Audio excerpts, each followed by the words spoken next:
Si comparamos el esquema de los mieloproliferativos crónicos con el de las leucemias agudas, que es el que viene a continuación, una leucemia aguda, sea amiloide o sea linfoide, es un tumor en el que hay mucha proliferación medular, pero sin maduración, y por lo tanto es un tumor que acumula blastos a nivel medular. Como la médula normal se mantiene, se podría representar el esquema de una leucemia aguda, como cuenta el esquema 21, como constituido por dos componentes: tejido hematopoyético normal por una parte, que produce células maduras que salen a sangre, y tumor, blastos malignos que metastatizan en sangre también. Por eso el hemograma de la leucemia aguda es una mezcla de células maduras y de blastos. Evidentemente el crecimiento tumoral hace que cada vez haya más tumor y menos tejido hematopoyético normal, con lo que ahora lo que habrá es un descenso de células maduras en sangre. Eso nos lleva a entender que en la pregunta 51, el que mejor defina un mieloproliferativo agudo sea la respuesta 3, aumento de blastos en médula ósea y descenso de células maduras en sangre. Antes teníamos poliglobulia, ahora tenemos anemia. Antes teníamos mucho leucocito maduro, por ejemplo, neutrófilos, ahora tenemos poco, neutropenia. Antes teníamos muchas plaquetas, trombocitosis, ahora hay pocas, trombopenia. Pero además hay blastos.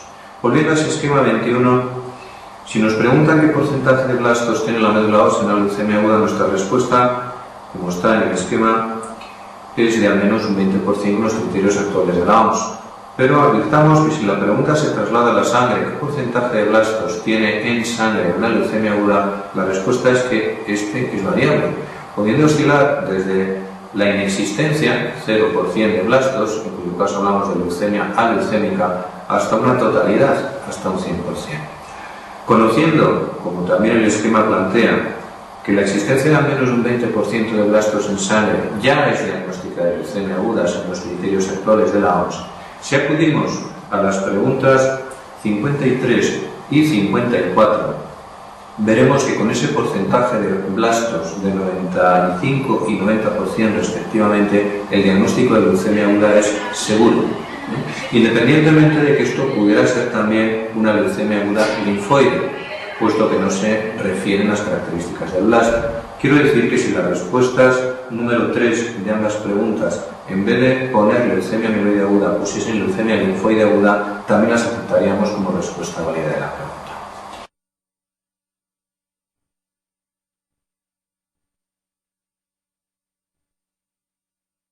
Queda por comentar el por qué la diferente cantidad de leucocitos que presenta el paciente en la pregunta 53, 120.000, del que presenta la 54, solo 5.500. Para entender por qué esto es así, podríamos pasar a un siguiente esquema que nos recuerda que el recuento leucocitario de una leucemia aguda es una suma de los leucocitos normales que tenga ese paciente y de los blastos que tenga. Como los leucocitos normales con la evolución de la enfermedad disminuyen, como hemos visto, pero los blastos son variables, serán múltiples situaciones que el esquema recoge, con lo cual el recuento leucocitario en la leucemia aguda al final puede ser tanto disminuido, cuando hay muy poco blasto en sangre, como normal, como elevado. Y eso explica la diversidad de hemogramas en las preguntas 53 y 54.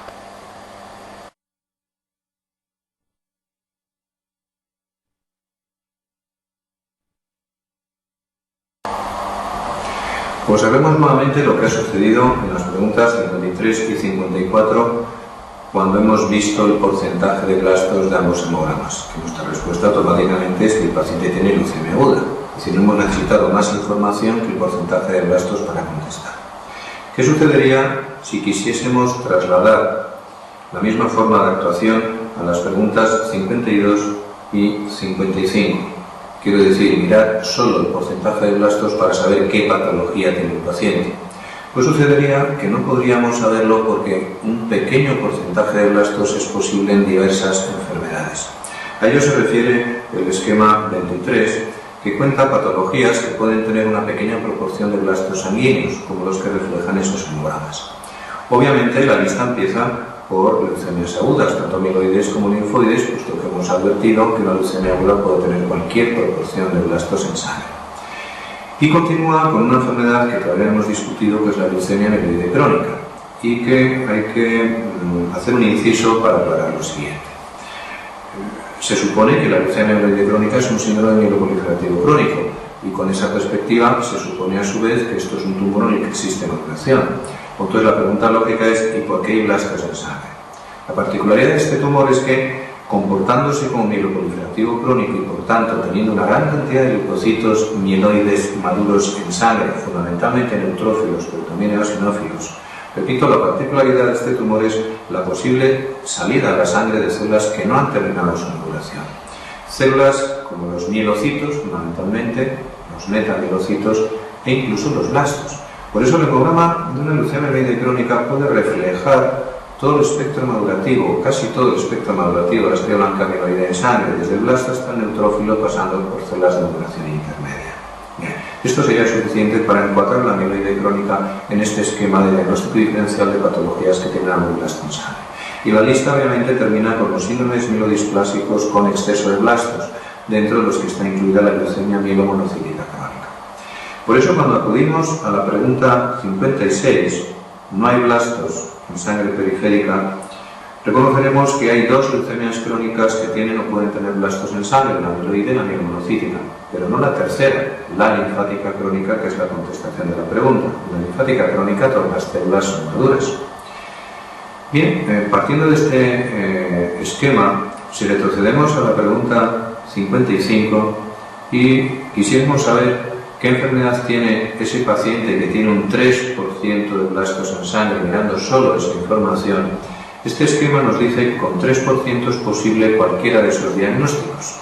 Evidentemente, si yo miro el resto de información, en este caso un recuento de 2.500, mi análisis es que esto no puede corresponder a una leucemia crónica porque en ellas hay leucocitosis.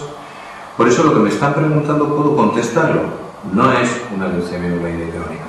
Ahora, si sigo mi análisis, 2.500 leucocitos, que es leucopenia, pueden darse tanto en una leucemia aguda como en una mielodisplasia con exceso de blastos. Por eso este hemograma, a diferencia de los anteriores, es un hemograma que no es diagnóstico, y por eso la pregunta que se nos plantea no es qué tiene el paciente, sino qué no tiene. ¿Qué información hace falta en esa pregunta 55 para saber qué enfermedad tiene el paciente? Una información que no poseemos, el porcentaje medular de blastos. Si ese porcentaje medular es del 20% o superior, el paciente tiene una leucemia aguda. Si no llega al 20%, tiene una mielodisplasia con exceso de blastos, pero el hemograma es el mismo. Hagamos un análisis semejante en la pregunta 52. Si yo quiero saber, pregunta 52, ¿qué enfermedad tiene un paciente con un 1% de blastos? Este esquema me dice que puede tener cualquiera de las citadas. Si yo observo el recuento con 150.000 leucocitos, de la lista desaparecen las mielodisplasias, porque esas tienen leucopenia. Pero con 150.000 leucocitos se puede tener una leucemia aguda o una leucemia crónica. Pero evidentemente, si la masa de blastos es solo de un 1%, este paciente no puede tener una leucemia aguda, puesto que en una leucemia aguda la leucocitosis es por blastos y por tanto masa tumoral. El paciente de la pregunta 52 tiene por tanto una leucemia amiloide crónica. Respuesta.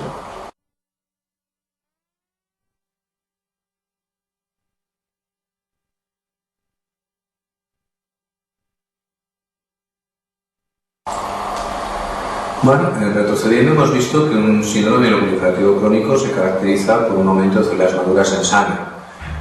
Pero hay que advertir que esto no es patognomónico de este grupo de entidades, puesto que la existencia de polileugulia, por ejemplo, puede darse con otras patologías distintas a la policitemia vera, la leucocitosis de neutrófilos en otras enfermedades diferentes de la amiloide crónica y la trombocitosis también en otras patologías que no son mieloproliferativos.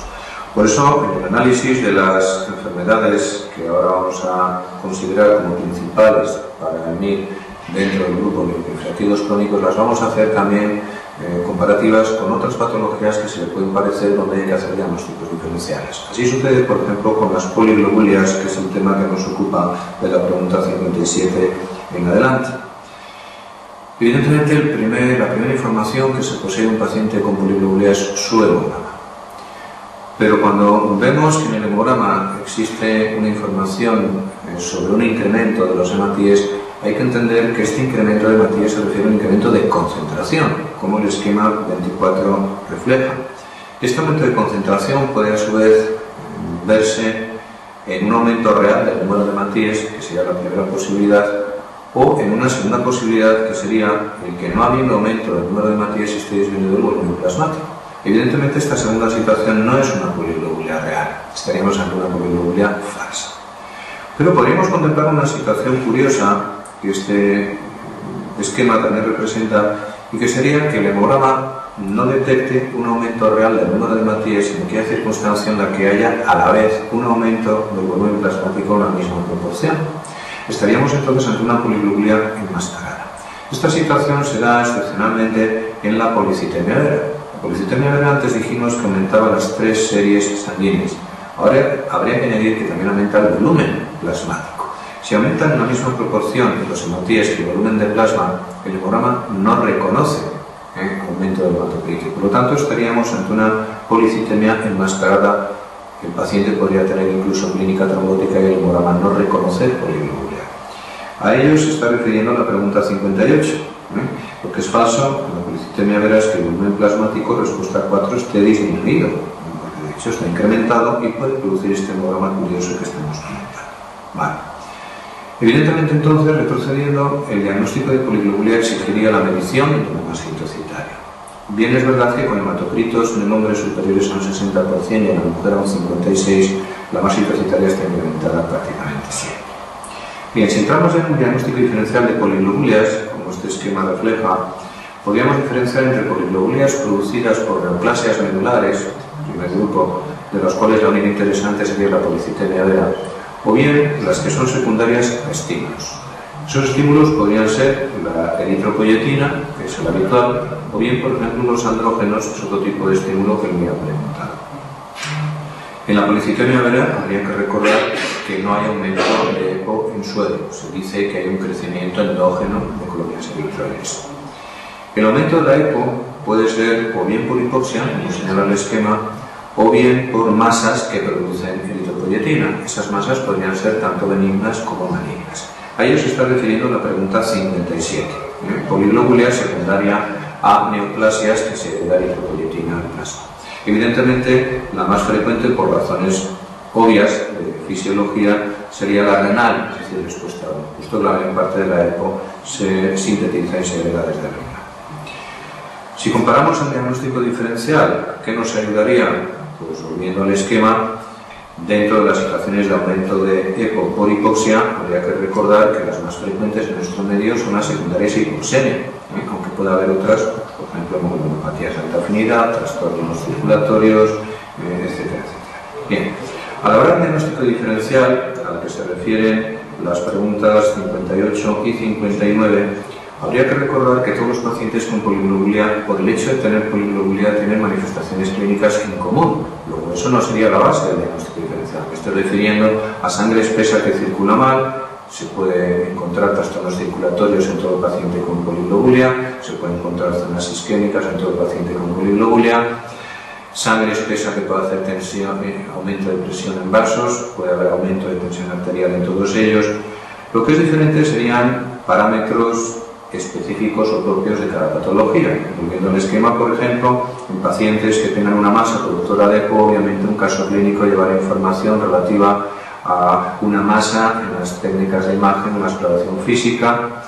Los pacientes con hipoxia pues, nos contarán una historia compatible con trastornos cardiocirculatorios o procesos respiratorios crónicos, y con la policitemia vera nos van a recordar un dato fundamental a que se refiere la pregunta 59, que es la esplenomegalia. La asistencia de esplenomegalia es común a todos los mieloproliferativos crónicos y es un dato que hace reconocible los mieloproliferativos y los linfoproliferativos, porque conjuga la asociación de dos cosas que desde un punto de vista fisiopatológico no deberían estar unidas. Por una parte, la asistencia de esplenomegalia y por otra parte, el incremento de células sanguíneas. Habría que recordar que en un paciente con esplenomegalia lo natural es que hubiese reducción de células sanguíneas por hiperestrenismo. Repito que esta asociación de esplenomegalia con aumento de células sanguíneas es muy característica tanto de los mieloproliferativos como de los linfoproliferativos.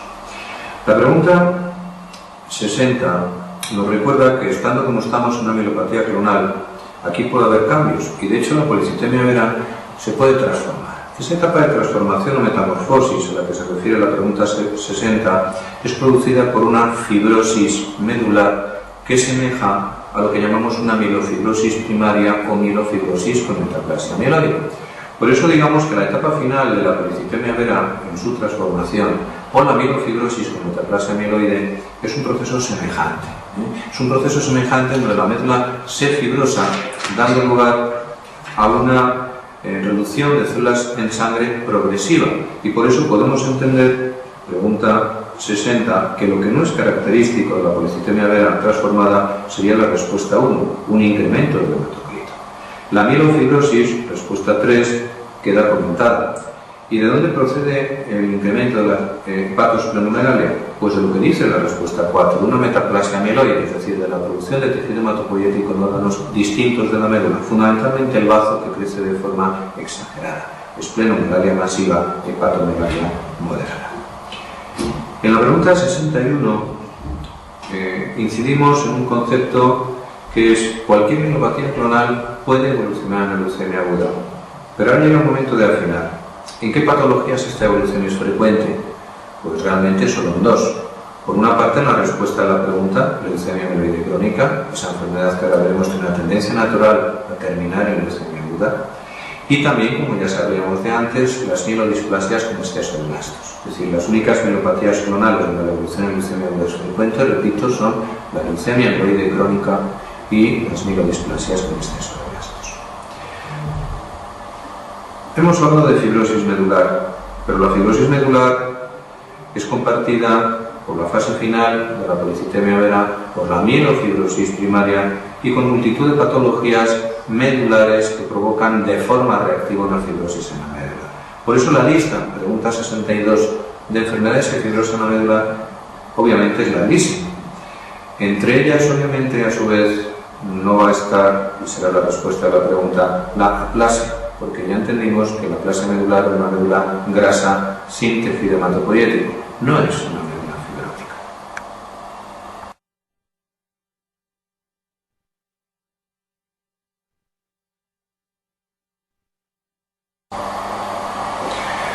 Hemos visto dos tipos de neoplasias mieloides, los síndromes mielodisplásicos, a continuación las síndromes mieloproliferativos crónicos. Vamos a entrar en el estudio de las leucemias agudas mieloides.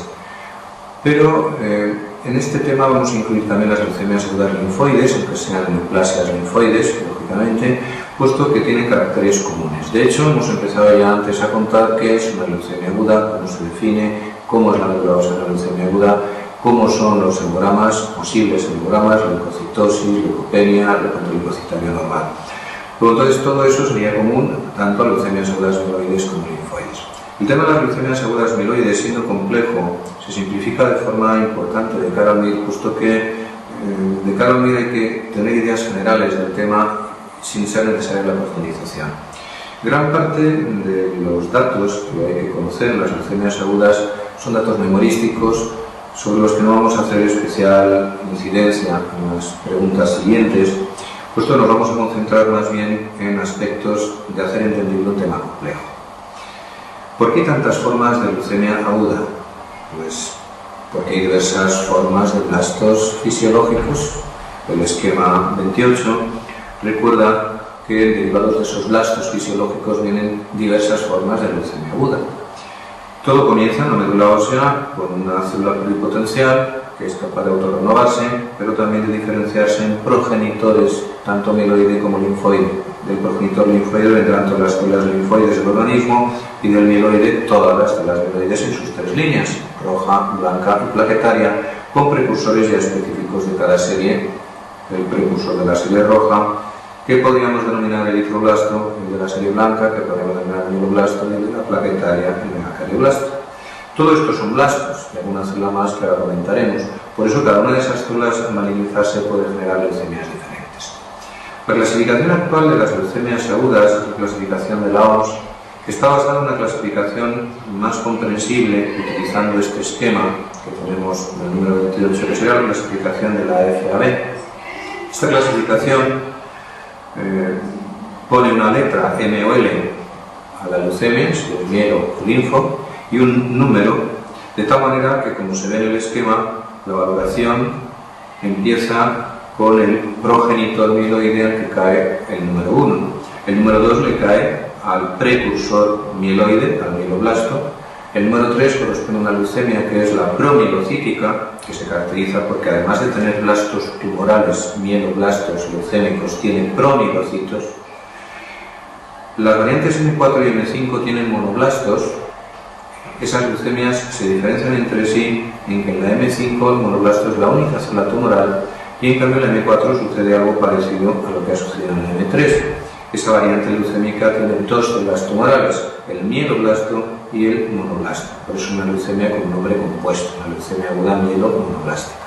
El número 6 le cae al blasto rojo, la eritroleucemia, el número 7 al megacardioblasto. Posteriormente se reconoció una forma de leucemia todavía más indefinida, anterior a la M1, a la que se puso el número 0. De las variantes L, leucemias linfoblásticas, quizás sea interesante memorizar los datos que corresponden a la variante L3 o tipo Burkitt, que serían una alteración citogenética, que es la más frecuente, la translocación 814, y un gen que sería el c-MYC. Todo ello, repito, característico del Burkitt.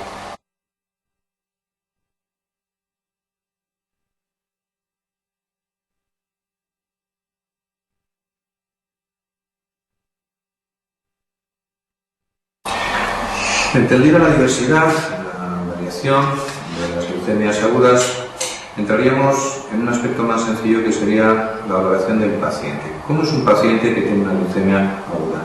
En ese sentido tenemos una pregunta que nos recuerda algunas cosas, que es la número 72. Entendido como entendimos previamente el esquema 29, que una leucemia aguda en la médula presenta un componente de tejido hematopoyético normal y tumor constituido a su vez por blastos malignos, que a su vez genera hemogramas con células maduras que van disminuyendo progresivamente y blastos que metastatizan en sangre y que por lo tanto, al igual que la médula, la sangre son dos componentes, podríamos entender que el paciente con leucemia aguda también son dos componentes, entre comillas, el componente de las citopenias de células maduras, que sería el del fallo medular, y que por lo tanto se parecería al que hemos visto tanto en la aplasia como en las mielodisplasias severas, síndrome anémico, infecciones y hemorragias, y el componente derivado de la infiltración de los blastos en diferentes órganos y tejidos, el componente que podríamos denominar metastásico. Aunque es verdad que un blasto puede ir a cualquier órgano y a cualquier tejido, puede haber predilecciones, dependiendo del tipo de leucemia. Y dentro de estas predilecciones, algunas tienen su lógica. Por ejemplo, en las variantes linfoblásticas es lógico que haya predilección por acudir a órganos y tejidos linfáticos. Y por eso en las variantes linfoblásticas es frecuente que presenten anopatías, es frecuente que presenten esplenomegalia, y si el linfoblasto es T, que por la ocupación del timo se produzca masa mediastínica, hecho muy importante de cara al MIG. Otras prioridades ya no son tan lógicas, entran ya en el aspecto más memorístico. Así sucede, por ejemplo, con la infiltración del sistema nervioso, que se da preferentemente en las linfoblásticas y después en las monoblásticas. O, por ejemplo, pregunta 72, la infiltración cutánea, que es más frecuente en las variantes monoblásticas, pero no la promielocítica, en respuesta a uno de esa pregunta 72.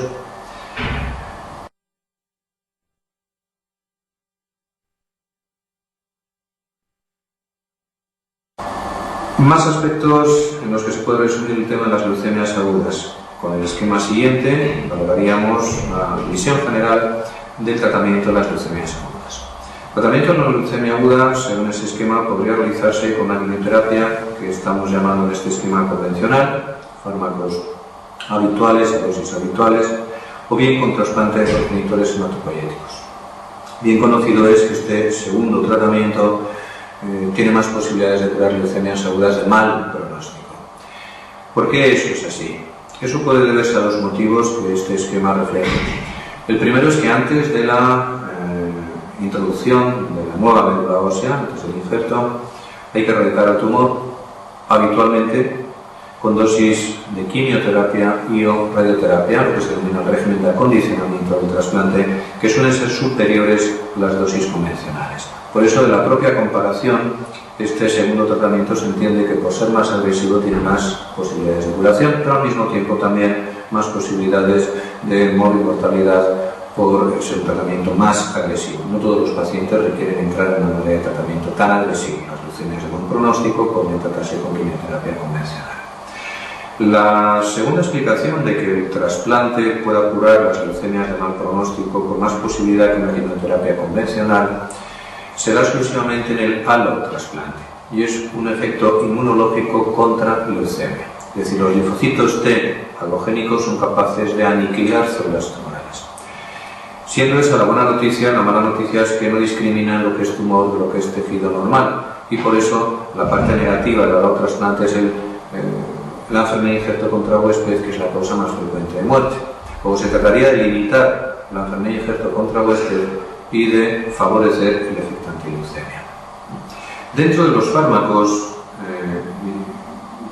para tratar leucemias agudas hay multitud. En las preguntas 73 y 74 hemos destacado algunos que quizá merezca la pena conocer, especialmente el que se refleja en la pregunta 74, que son los derivados del ácido retinoico para tratar la variante promielocítica. En la pregunta 74 la respuesta es obviamente la 4. La pregunta 73 nos recuerda a su vez que el régimen más empleado para las leucemias agudas mieloblásticas es la combinación de arabinoxina, citosina o citarabina con una antraciclina, es decir, la respuesta número 4 de esa pregunta.